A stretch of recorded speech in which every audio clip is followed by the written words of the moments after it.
request taxi, take off, medical emergency at Barnet Castle, not above 1,500 feet in the zone. 763 Alpha, roger, clear to lift and depart VFR on track, the QNH 1019. The Great North Air Ambulance is on its way from its base at Teeside International Airport to a serious road accident. Okay, if you look in at 12 o'clock, can you see where the road goes into the wee wood and then comes out on the top there? Yeah. Looking around about there somewhere. Think of your eye field, see if you can pick anything up.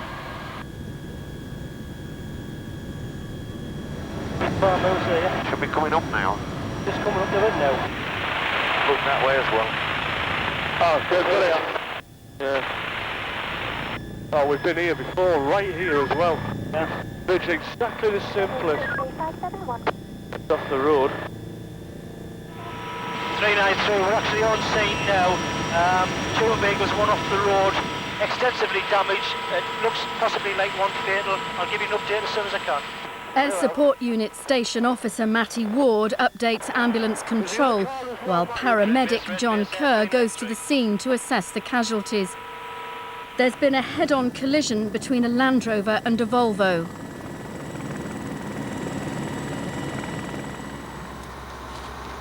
Try and get this roof off first then, or... Yes, yeah. The driver of the Land Rover has been thrown out of her vehicle and is lying in a field. Matty Ward has climbed into the wreckage of the Volvo to try and help the driver trapped inside. Chief Pilot Graham Laverton gives what help he can. Yeah. Are you all right? So I'll bring India 99 in down there, probably take that lady there, and we'll probably take this guy, but to wherever they're going. We've shouted them up, so they should be coming in. Graham tells the emergency services on the scene that the Northumbria police helicopter is being brought in to take one of the casualties to hospital. The air ambulance can carry only one patient. Trapped in there by the legs, so we can't see what's going down. He's breathing, talking all right to us. He's got one arm which is trapped up against the steering wheel. It's giving us a wee bit of concern, but he's nodding his head and talking to us at present. Don't know what's going on down there yet. Okay. I believe she's got chest injuries, that one.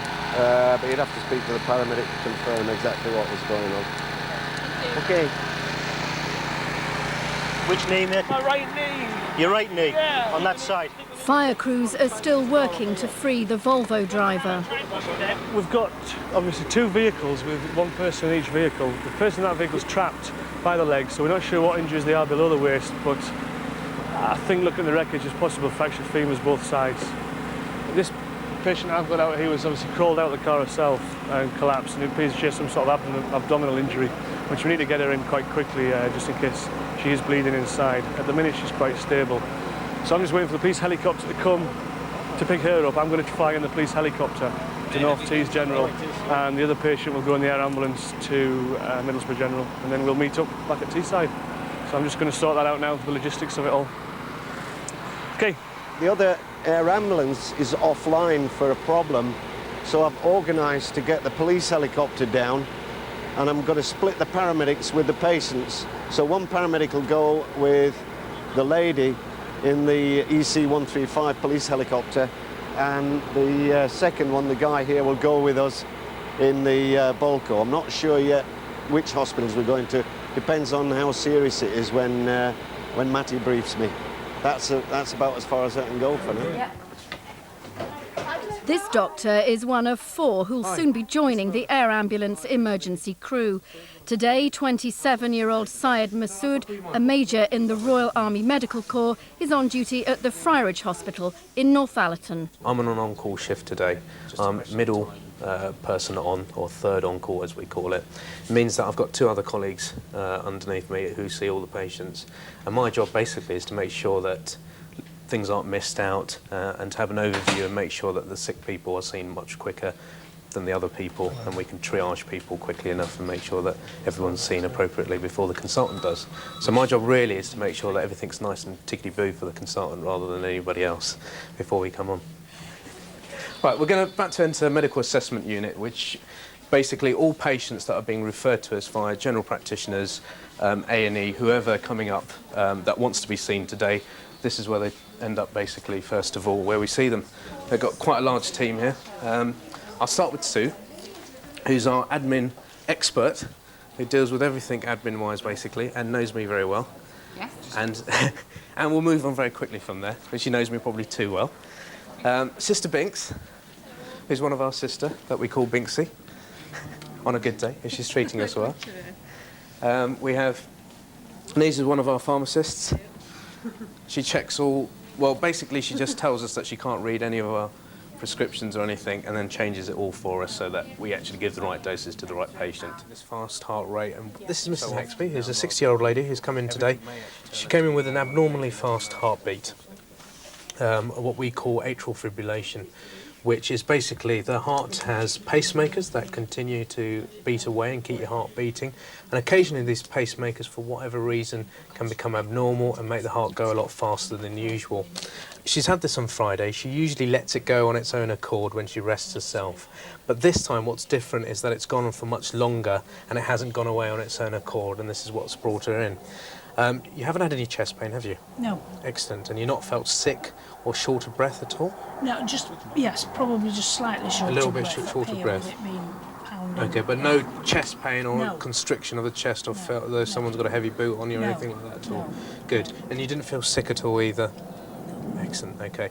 CCU has quite a few little monitor screens, and we can actually pick up her heart rate in CCU without her having to be in there, and they'll keep an eye on it throughout the whole time that she's in here, and will tell us of any abnormalities or any problems that may occur during that period of time. The two things we need to consider with Mrs. Haxby really is, and I hope you don't mind me speaking away from you, and if there's any questions just interrupt me and ask me straight away, is that what we really need to know is, first of all, how long this started for. If it was very quickly and it just happened literally overnight or something, we would actually consider electric shocking your heart back into rhythm. In Mrs. Haxby's case, it's been here for a long time. It's something you've lived with, and unfortunately, if for whatever reason, it's gone on a lot longer. So what we actually have to consider now is drug therapy and what she needs to actually try and slow down her heart. And my colleague's seen her already and has started on digoxin, which is a drug which slows down the heart rate to some extent, and hopefully that should start working in the next couple of hours. But as far as I can see from experience, you're generally quite well. Just have a feel of your pulse now. And I'm just going to take your temperature. Yeah, it'll be hot. It's not that bad. 36.8. That's running at about 100, which is good. You probably feel, has it slowed down a little bit? Yes. Yes, good, excellent. That's probably the digoxin that we gave you, or my colleague gave you earlier on, working now and beginning to slow the heart rate down, but it certainly feels as though you started about 150 today and it's now gone down to 100, which is good news. At the scene of the road accident, the police helicopter is preparing to leave with paramedic John Kerr and the injured woman on board.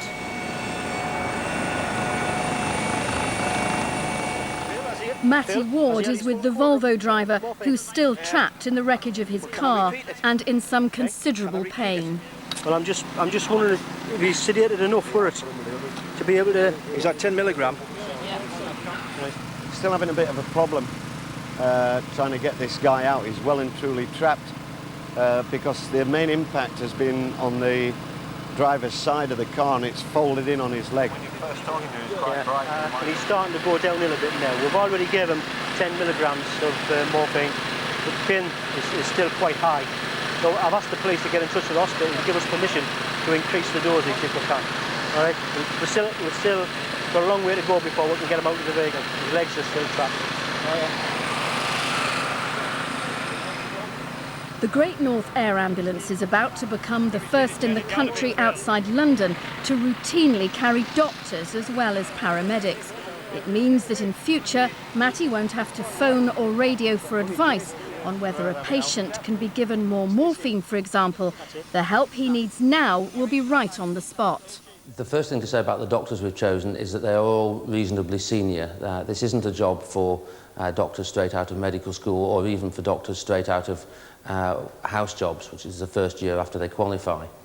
But apart from being reasonably senior, we have decided that all the doctors have to have anaesthetic experience, at the very least in the hospital environment, but preferably in the pre-hospital situation as well, so that they can provide general anaesthesia and or effective pain control when the occasion demands it. Syed Masood is a major in the Royal Army Medical Corps and a trainee in emergency medicine. I've known him for a number of years. We were at Sandhurst together, and he's been chosen as a member of the team because he has extensive experience of pre-hospital care. He is committed to the speciality, and he has a huge amount of enthusiasm both for it and for his professional development. Back at Barnard Castle, the Volvo driver still hasn't been cut free from the wreckage of his car. As long as his legs are free, we'll just lie down. His left leg is stuck, is it? Leg's stuck, can you see? Well, I fell down there. Pedals like? I fell down. It was under the pedal, but it didn't feel like it was trapped there, but it just felt like it was just underneath it, you know what I mean? Okay, I think it'll be alright.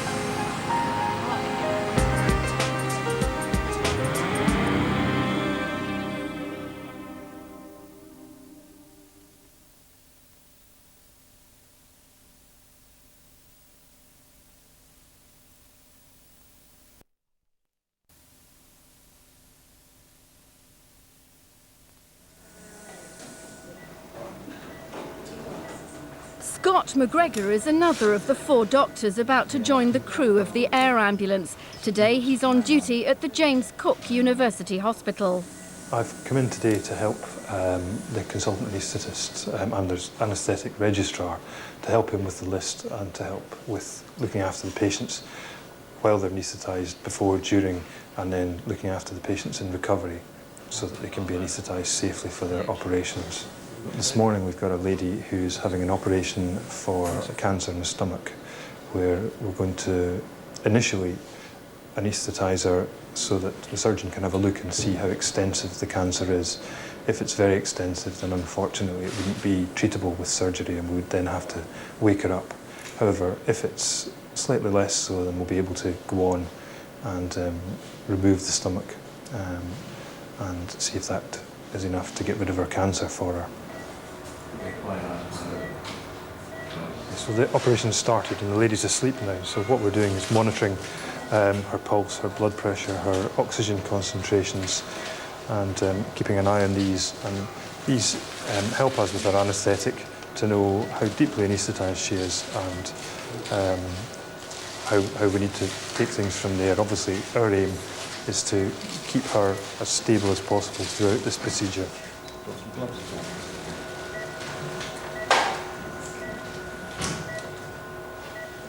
Had a look inside with the telescope as they planned to do, and they found that this is operable, so they're going to proceed now with an operation to remove the stomach. This has quite a lot of implications for the anaesthetic, because obviously now the operation is going to take a number of hours rather than half an hour, and it means that we're going to have to keep this lady asleep for a lot longer.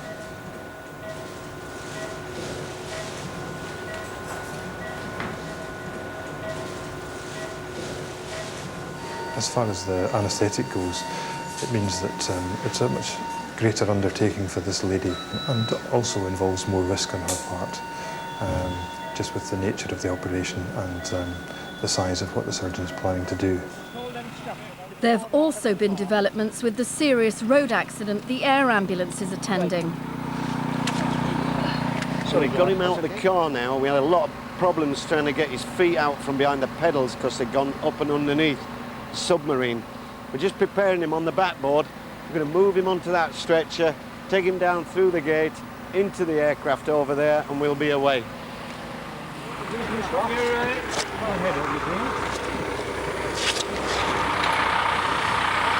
Okay, everybody happy? 1, 2, 3.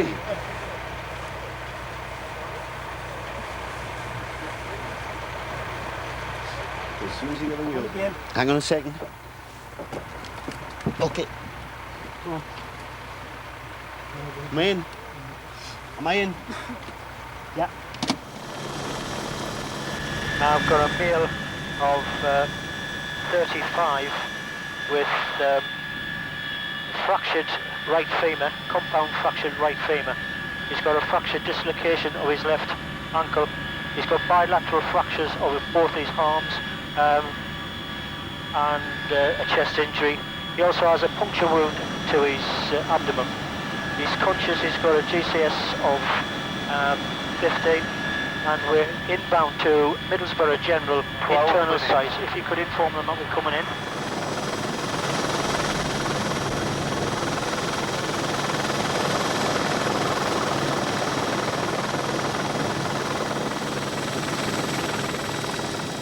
Both people involved in the road accident have since recovered from their injuries, but Air Support Unit Station Officer Matty Ward says having a doctor on the scene would have been a big help. We have got minimal drugs that we can give for pain relief, and I think he needed something a bit more, a bit stronger, something, and probably would have been ideal if they could have sedated him and put him to sleep while we were doing this, because of the length of the time. He was in a great deal of pain. And you feel a little bit inadequate. There are a number of cases when extra skills may be of value to the patient.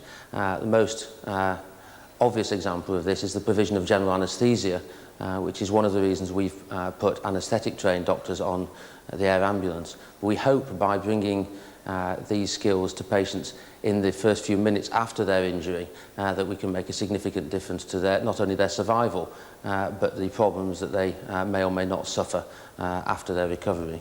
The million-dollar question: how much does it cost to run the Great North Air Ambulance? Everyone asks this one, and for truthful, I really don't know myself, because it does vary considerably. As a rough ballpark figure, any one of these aircraft will cost, on average, and I'm talking the whole system to run, will cost on average about £60,000 per month to operate. So it's a very expensive operation. But having said that, how much do you put on the cost of a life? Predominantly, the Great North Air Ambulance is funded by public donation. There are certain incidents, and not a great number, where the paramedic can only go so far. And in prolonged entrapments, there are cases where a doctor by your side, especially a doctor who's qualified in pre-hospital care, not just any old doctor will do in this particular case, a doctor there can make a big difference to the patient's well-being and overall outcome to the situation. Back at the James Cook University Hospital, Dr. Scott McGregor is on his way to see the next patient on the theatre list. Hello, Miss Jones. I'm Dr. McGregor. I just want to have a little word with you about what's going to happen today, about your operation and your anaesthetic. What's going to happen today, you're going to come round to theatre shortly this afternoon. Yeah. Somebody's already popped a drip in, so we don't need to do that. Right. When you come round, we're going to pop some monitors on. So you get a monitor on for your heart, and get a blood pressure cuff, and you get a peg on your finger to monitor your oxygen levels. Right. I'm going to give you some oxygen to breathe by a face mask, and then I'm going to just gently drift you off to sleep into your drip. Okay, we'll just give you something into that. You won't feel a thing. Is there anything you'd like to ask? Not really. I'm quite fine about it all. Fair enough, that's grand. Well, we'll see you around there shortly, and we'll get this all sorted for you. Thank you very much. That's Cheers. grand. I'll see you soon. Right, bye. Anaesthetists are people who tend to be invisible, but in most of Europe, all of the emergency medicine systems are run and delivered by anaesthetists. We tend, although people think of us as working solely in theatres, most anaesthetists spend at least 50% of their time out of theatre. Now, let me show you the oxygen mask. You can hold this on yourself if you like, because it's sometimes a bit less claustrophobic if you're holding it on. I'm not bothered. It's a rubber mask. It smells a bit rubbery. All that's coming through this is oxygen. This will not make you sleepy in the least. This is just oxygen. It just fills you up with oxygen before we start. Okay. What I'll do is I'll pop that in your arm there. Okay. If you just want to hold on to that for me. That's it. I'm going to take this from you. You just let your arm relax down. That's grand. Do you mind just supporting that for me? Right, I've got the stuff here that's going to drift you off to sleep. Sometimes it feels a wee bit cold in your arm when it's going in. Okay, that's nothing to worry about.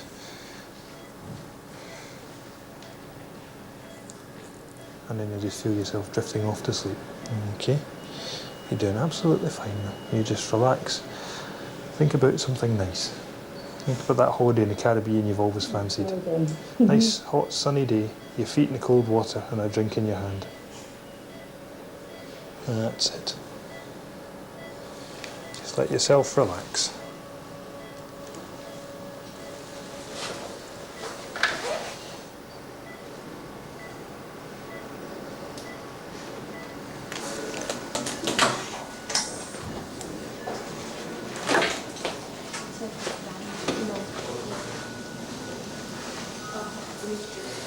Scott McGregor's started his senior training in anaesthesia, but he hasn't got to the end of it yet. What he has already achieved, though, is he's got the skills that we need in frontline practice. He's a very organised, very competent anaesthetist, and he's quieter than some of the other ones, but underneath that's a very affable personality and an evil sense of humour, and so he will fit in very well into the team. I'd initially wanted to do accident emergency because I like seeing things as they come in off the street, seeing people who are unwell and need dealt with immediately.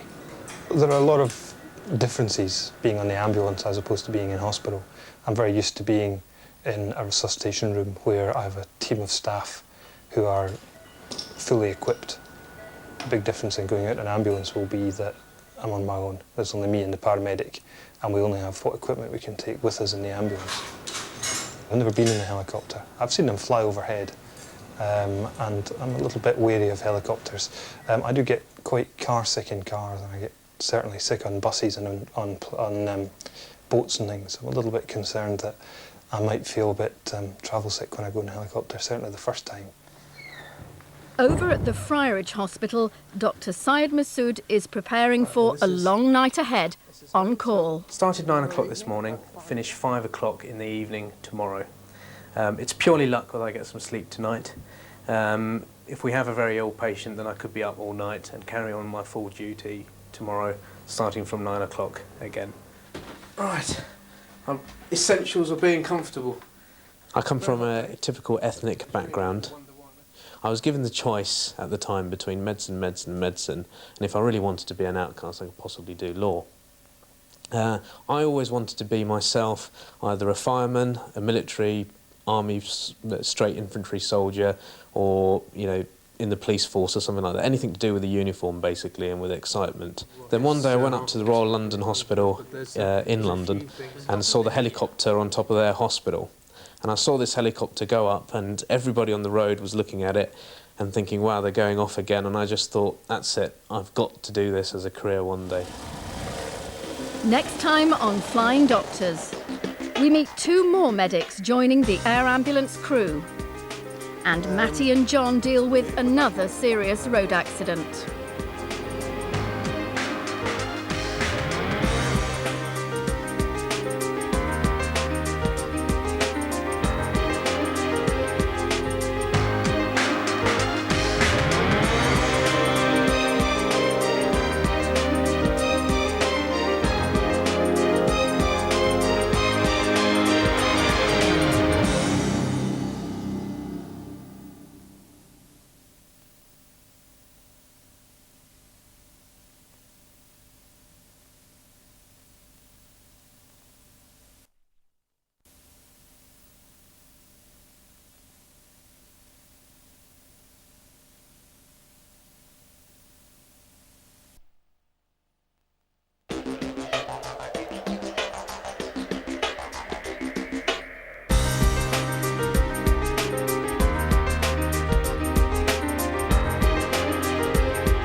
It's 7 a.m. at Teeside International Airport.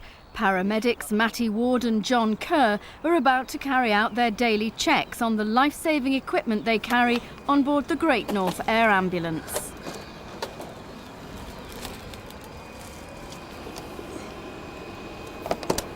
I'll check the gases in the back, John. Okay. We have 2 portable oxygen type cases. The first one is the actual portable oxygen itself.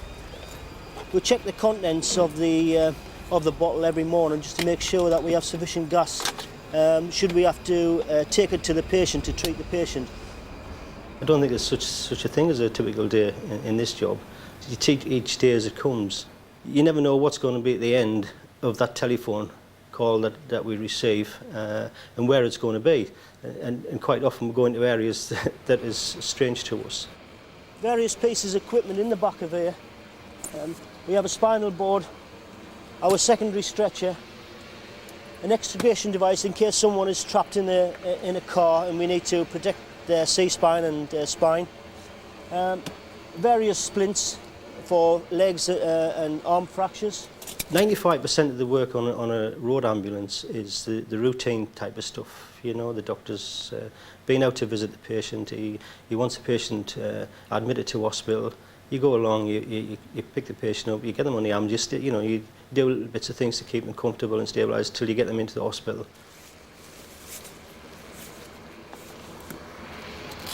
Most of the work on the air ambulance is, in fact, a big percentage of it is trauma. So all the skills that you've learnt over the years and the advanced training that we do, you get the chance to use it more often and put it into practice.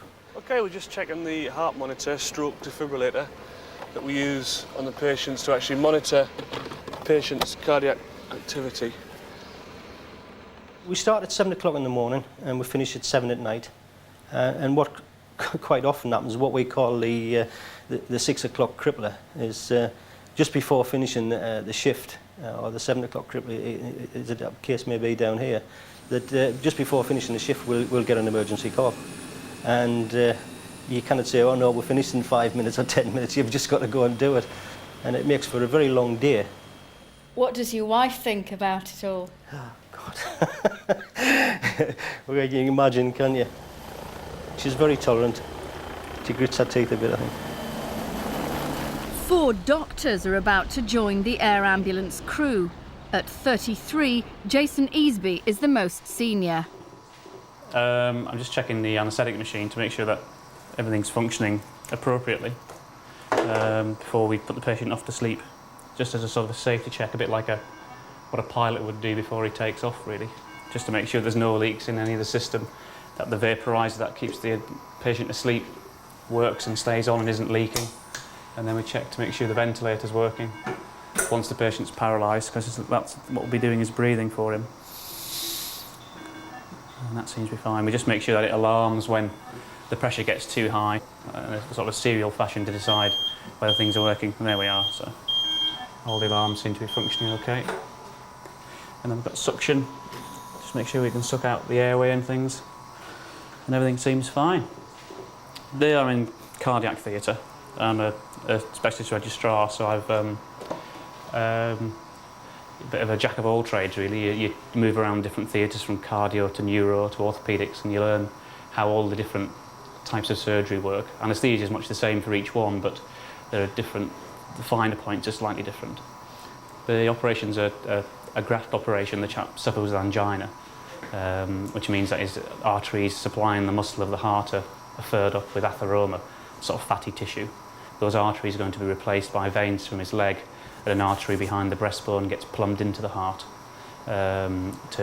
Obviously then the muscle of the heart gets fresh new blood supply. So hopefully his angina goes and he can resume a normal activity level, whether it be work or play.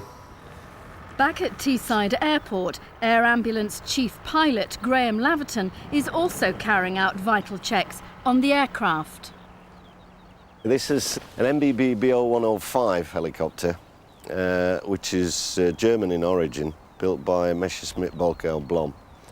It's quite an old helicopter. This one itself was imported into the country from Germany for the West Yorkshire Police Authority. That's why you've got that registration on the tail there. And they've obviously since bought a new one and passed this one on to the company I work for, and they've converted it into the ambulance role. Affectionately known as Bertie Bölkow, for some reason or other, don't ask me why. Helicopters flying by the seat of the pants. It's the thing strapped to you, and wherever you want it to go, it's going. An aeroplane, you just sit there, set it all up and relax. Jason will find life on the air ambulance very different from the high-tech operating theatres at the James Cook Hospital. So at the moment we've come into theatre, and from an anaesthetic point of view, our job at the moment is to ensure that the patient's asleep. They've had a large dose of analgesia at the start of the operation to cover them throughout the length of the procedure. So we don't need to concentrate too much on that, but all the drugs that would have kept him asleep will have worn off by now. So the drug that keeps him asleep is the vapour through the anaesthetic circuit, so he's breathing in and out at the moment. Right. Jason Easby was an obvious choice. He's one of our senior trainees. He's only a few months off being a consultant if he wanted to, and his specialist interest is really in trauma, emergency medicine, and the sort of out of theatre environments. And it was a natural progression for Jason to take time out of his formal training to increase his experience. So when he said he'd like to do it, it was an obvious choice. Jason has all the attributes. He's a very, very amenable person. He understands how other people work, but he can really work under pressure very, very well.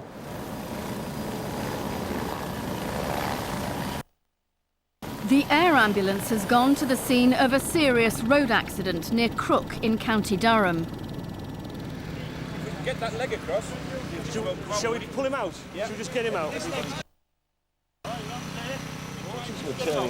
Just drag him. Can you just make a flat area so we can get on a board? Board or not? Yeah, please. Graham! Graham! Okay, what's happening is a head-on collision that's occurred here. We've got one person who's very badly trapped on the passenger side, and we've got another one in the rear there. He's very badly injured, this guy, and we're not 100% sure whether he's going to survive or not. So it all depends on what they find from this guy once they get him out as to whether we're going to take him or the driver into hospital. It'll probably be the general hospital, and I'll know as soon as they give me the shout which one's going. I would check these lines. Is there anything there? He's got a pulse. Has he? Yeah. Oh, he did have it. Middlesbrough General? Yeah. Check the lines, mate. They've put the lines in. I don't think they're in. Is it flat leg? Well, there's a pulse. He's got a pulse. He's just not breathing. He's just unconscious. Yeah. Just straight up onto this stretcher, yeah, once you've got him out. Get him up on here and then get the yeah.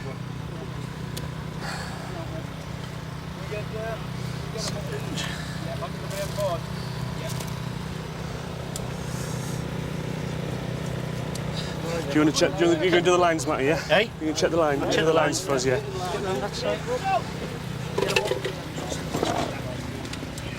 Fire crews are still trying to get a second casualty, a woman, out of the car.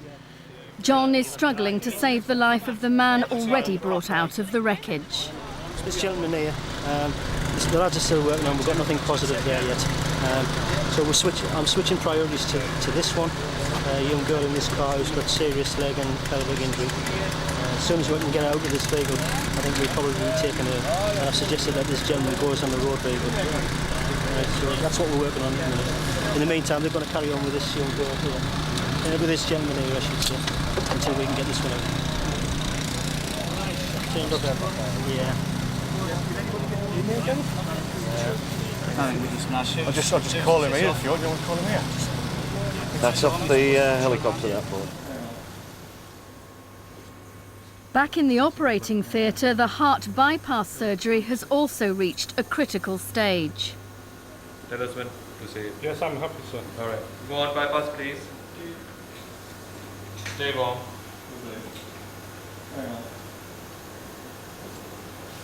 So you can see the blood coming out there. It fills the pipes up. And this is what we control through this machine here. These things spinning around there control the blood, the blood flow. The whole thing just spins blood through various pumps, sucking it out and pushing it back in. The surgeon then now finds out where he's going to put the grafts to, which blood vessels, and all the blood and things is bypassing the heart and the lungs into the bypass machine. So the actual breathing circuit is all turned off now.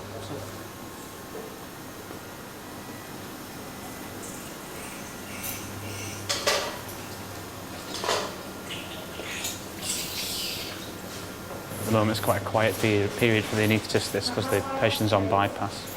And as long as the anaesthetic's still going in by the drip, there's not an awful lot else they need to do at the moment until they become off bypass. So this is normally coffee time.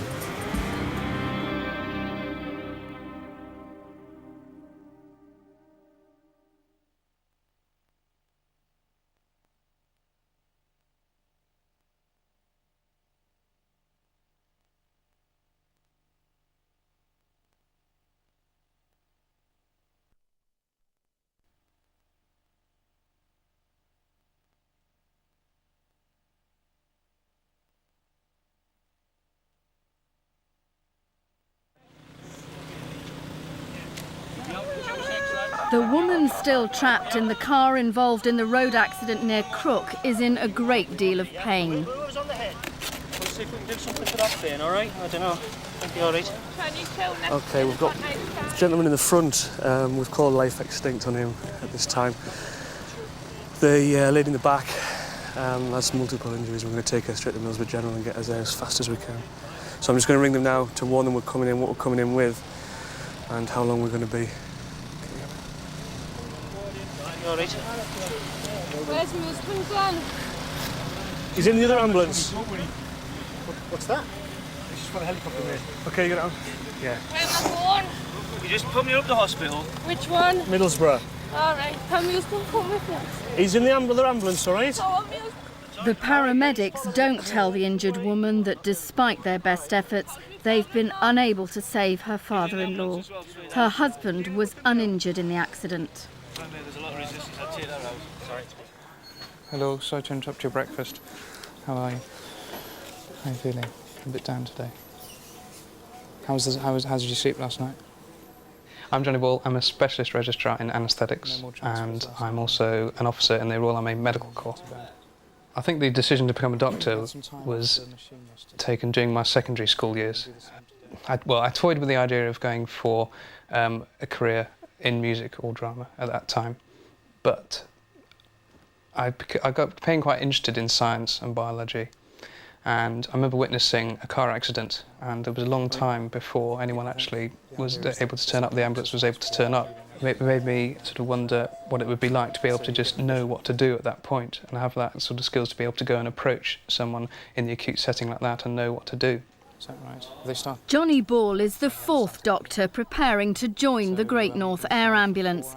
Today he's on duty in the intensive care unit in the James Cook Hospital. What we're doing, we're trying to instigate a plan that sort of exercise her breathing muscles.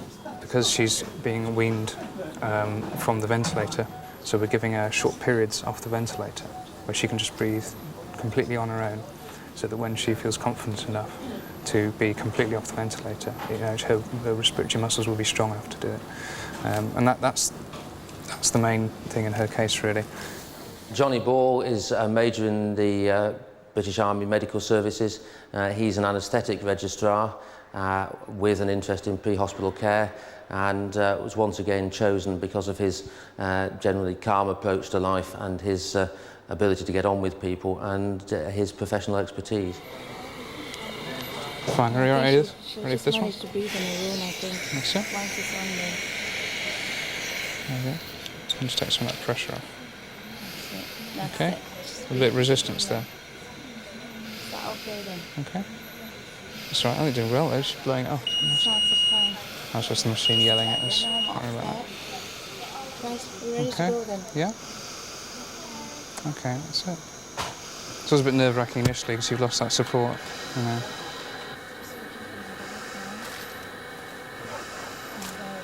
What do you got? You've got a 5? 10. The experience I've had of helicopters has been very limited. I've had a few things on army exercise where we've had to take casualties to different hospitals where long distances require helicopter transport. Other than that, I've had very little experience. So I'm actually quite looking forward to doing all the flying in the helicopter. It's something that I've always been quite excited about. The biggest challenge as a crew member on the helicopter would be taking the familiarity of the hospital setting out of the equation. So we are still expected to use our skills and use our equipment, but in a very different setting and not knowing quite what we're going to get. It's not a controlled environment. It's very haphazard, very noisy, very busy environment within which to work. Back in the operating theatre, the heart bypass operation has reached another critical stage. The patient's just come off bypass, so they've now reinflated the lungs, and the ventilator's ventilating the lungs with 100% oxygen. I decided to become a doctor, obviously before I went to university when I was about 18. My original plans through school and things were to become a vet, mainly because of the James Herriot stories and the TV programme all creatures great and small. However, once I woke up from that fantasy, I realised that I think medicine was in humans was the best course for me, I think. I became an anaesthetist having been a medical doctor, a physician for a year and a half, having graduated from university. As part of my physician training, I did some intensive care medicine, and I really enjoyed that type of medicine where you have almost a one-on-one type situation with a patient, and anaesthesia enables me to train as an intensive care doctor. And also from an anaesthetic point of view, I enjoy the fact that you get around all different parts of the hospital. You go into maternity for labour and caesarean sections. You see gastroenterological surgery, vascular surgery, cardiac surgery. So you get to meet a whole range of different specialties. Obviously, the whole new challenge of seeing people out with a hospital setting, injured or sick, because we see people very much within a clinical environment in A&E, say, or within theatre, when a lot of things have already been done, and actually seeing people that have been in a car accident or have had a heart attack at home obviously presents a difficult clinical situation and difficult sort of access to the patient. I think doctors, and particularly anaesthetists on the air ambulance, will be of great benefit. I think the main work as a doctor and as an anaesthetist is to look after the airway, the breathing, the circulation, what we call the ABC approach to medicine. And I think that is the approach within, obviously, the field when we get out to car accidents or whatever. Obviously, the first thing that would kill somebody is the airway and the breathing problem. And as anaesthetists, we're the people that are most highly trained within that field of the airway, breathing and circulation. The other additional thing is that we can give anaesthetic drugs and other medicines at the scene, whereas paramedics are limited to what they can give. 1, 2, 3, lift. Nice and steady, watch your feet. It's been a stressful day for air ambulance paramedics Matty Ward and John Kerr, and it isn't over yet. They still have to get the seriously injured woman to hospital. She hasn't been told her father-in-law died at the scene of the accident. What's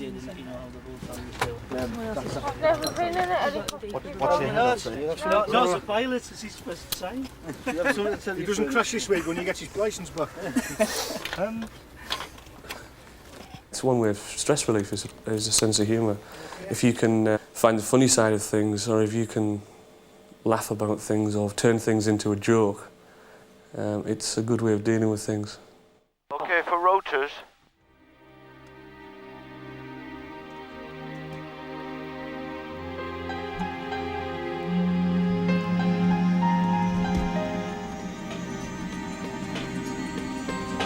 Just start the engines up, alright? Okay, can you hear me?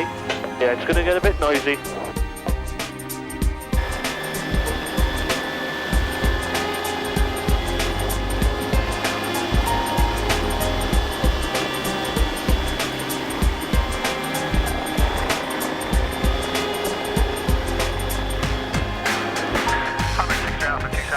Copy, flight information service cleared, went to teeside controlled airspace VFR en route to Middlesbrough Channel. Flight information, please enter VFR for Middlesbrough Channel, 6-3 Alpha. Headbound 6-3 Alpha. KLM Fokker 100, 30 miles out, inbound for runway 23, and the teeside turn H1020. Copy that, traffic 1020 is...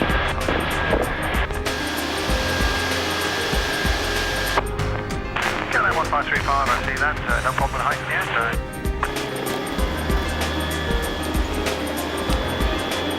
Okay, join us to the hospital.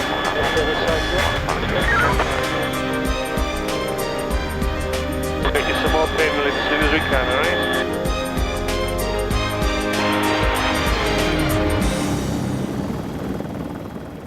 People say you're only one job away from cracking up, even though you think you're coping with it. I don't know.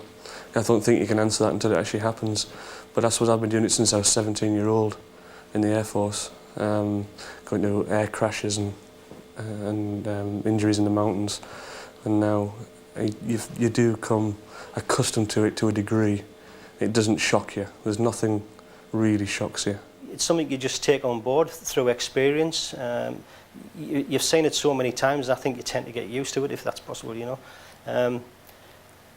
Sometimes it's difficult.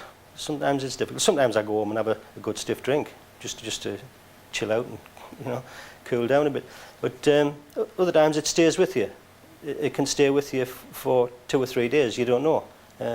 You occasionally get a flashback, you know, from that particular thing.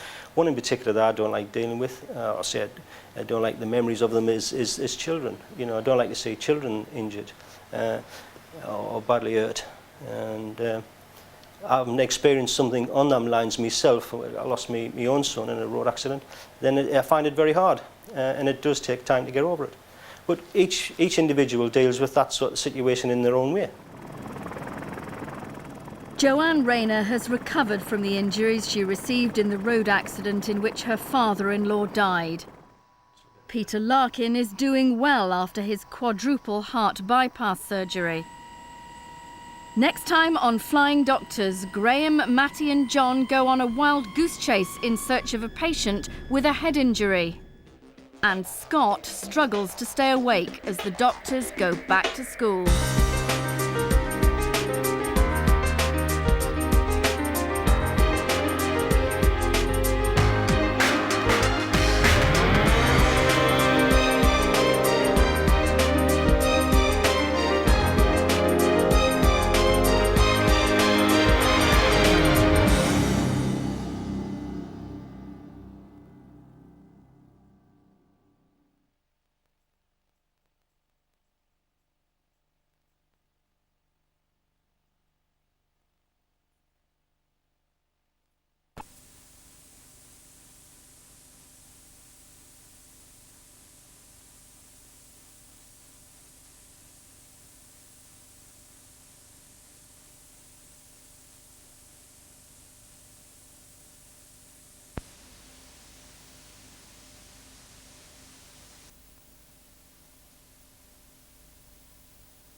Both aircraft are now serviceable. We've sorted out the problems that we incurred from yesterday's sortie.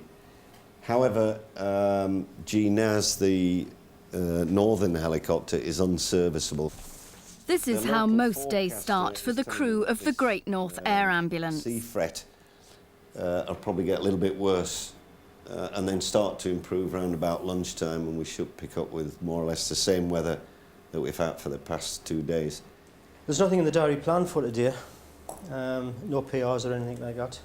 We have got a visit later this morning from Graham Pickering from the charity, the chief executive of the charity, and 2 doctors which are going to be on the course, Johnny Ball and Saeed Musad.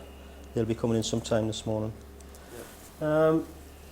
You any problems, John? Any questions? No, the aircraft's fine. All the medical equipment's stocked. Everything's in date. Gases are fine. The aircraft's now clean. Good. Okay. Yeah. Whose turn is it to make the tea? It'll be mine again. It's no not doubt. mine because I'm always making the tea. We've never had pilot's tea this month. Really? Yeah. No pilot's tea this month. I'll make the tea. Good lad. Good lad. I'll put that in the diary then. All right. What, that I've made the tea? Graham Lamb, pilot's made the tea. I hate making tea. Do anything but make tea. Do you know what you're doing?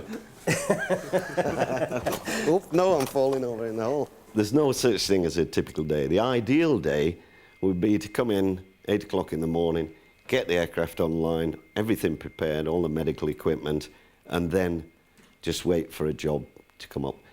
The ideal day is to fly and not to sit down, because if you sat down, you've got to keep up with the paperwork battle. And there's a saying that when the paperwork weighs as much as the aircraft, you can go flying. And I'm sure that's true in all aviation. Do you want to look at this one a bit later first?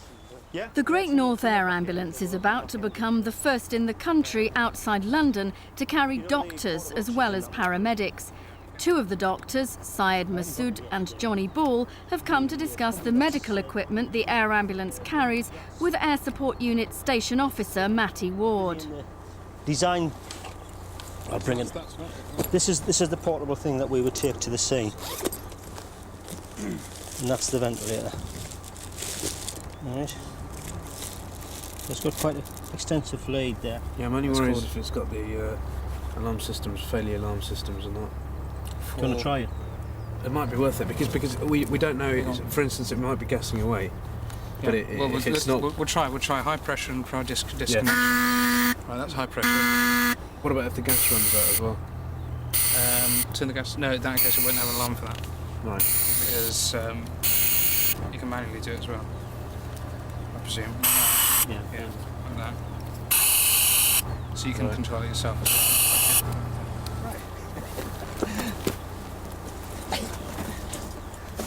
Right, we'll have a look at the life pack 12.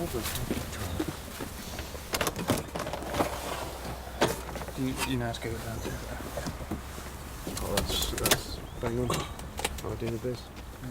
Well, I've got to be conscious of the extra weight I'm putting on the aircraft for the C of G, and also I don't want a situation where we're duplicating the equipment that we've already got on there. I think this is the brand new Life Pack 12. There was one that came out, it's a little bit longer. It's got the side pouches on each side, and that does everything from pacing, and that's why.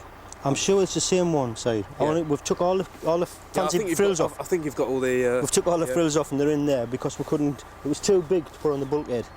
So what we've done, we just trimmed all it. It does all the. Yeah. It does everything. Yeah. It's a good piece of kit. Yeah. Useful. Scalpel size, as you mentioned. Yeah. We'll get that. And the burns kit. You've got burns kit. And you've got cling film, so I'll cross that out. Have you just come up with this list so you can fill this new bag again? Is that what it's for? Magazines and coffee. The heavier the load on board the helicopter, the less fuel it can carry, and that affects how far it can fly to attend emergencies. I mean, we're relatively lucky because a lot of the advanced procedures that as doctors we can add on, the equipment is quite light. So tying up, it actually seems that most of the equipment won't make a big difference on the actual way to the helicopter or anything, but will make a big difference on the road, which is what we're here for, really. That's right. But it's just tying up which bits and pieces we need and which we don't. Pelvic splints. Yep. Just straps. No, just so straps. they are really decent straps. Yeah. Open book fractures to close book. The move to put doctors on the air ambulance alongside paramedics is something of an experiment, and medical experts around the country will be watching with interest. From the helicopter point of view, the research focuses really to answer three questions. There are lots of little ones, but the big ones are, do we need to have a medical crew on the helicopter? And we think we do, but we need to prove that that's the case. So we'll be gathering a lot of information on injury, severity of injury and outcome. And because we have the other ambulance in Blyth, we can compare the results of a pure paramedic crew in Blyth with our crew here. And that will allow us to match groups.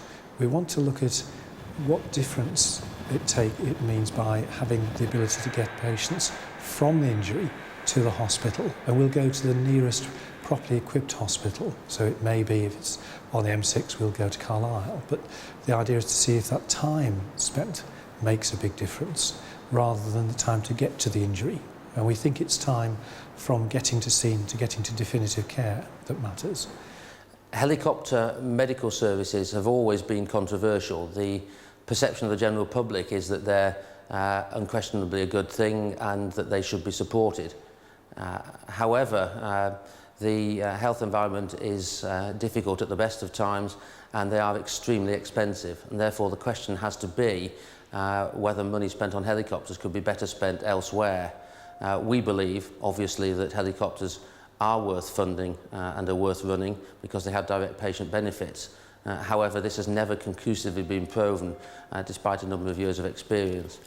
We are going, therefore, to be part of a major study coordinated by the Department of Health looking at this issue, and in particular we'll be looking at methods of call-out for helicopters and the effect that having a helicopter has on the rest of the ambulance service in terms of releasing land vehicles. Meanwhile, the air ambulance has been called out on its first job of the day to a place called Howstein Gorge in North Yorkshire to help a patient with a serious head injury. It's not an area the crew knows well. What's that location, John? Is that Housestein Gorge. Housestein Gorge? Yeah. You know where it is, do you? Not really, I've heard of it. And it's near Paisley Bridge. We'll get a map out in a second, I might recognise it. 63 Alpha, when you're ready, contact radar 118.85. York Control, Air 393. York Control to Air 393, go ahead, over. York Control, Air 393, our ETA is about 8 minutes to Paisley Bridge, over. Yeah, York Control, Air 393, the new grid reference puts us just outside Ilkley in a place called Hebbers Gill. Is that the correct location, over? We're still trying to sort this out. Yeah, everything's 580, it didn't get all the control to Air 393, that's negative, over. 393, go ahead. York Control to Air 393, apologies, the grid reference is Sierra Echo 102736, over. Yeah, copy Sierra Echo 102736, thank you. Roger, we have got the air ambulance on the way, they should be landing in a few minutes. With 8 miles to run, it sounds We'll like have to wait for an update from them. We've not got much details about the condition of their patients, over. Sounds like it's 2 patients. Could well be 2 patients. Sounds like the aircraft's en route as well. Yeah. Cool. That's secure. You're okay this side, we're clear all the way down. Okay, Matty, just gives a shout when you say it. I'm presuming this is the car park. It's the only one I could see. Yeah. Okay, I'll get out. Make sure there's no nobody approaches the aircraft. Check your mics are on, please. Yeah.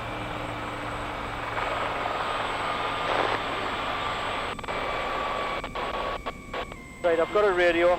Okay, mate. Got everything on. Clear out. Clear out, clear. Yes.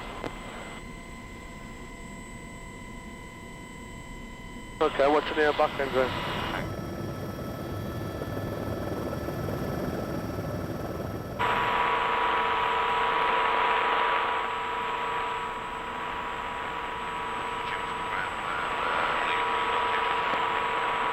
Okay, I'll just stay here now. It's not there. Apparently, there's another car park just the other side of this field. Oh, right. In fact, there is a casualty where they've just landed, a woman with a badly broken leg. But she's being looked after by a road crew, so the air ambulance heads off again, still in search of the patient with the serious head injury.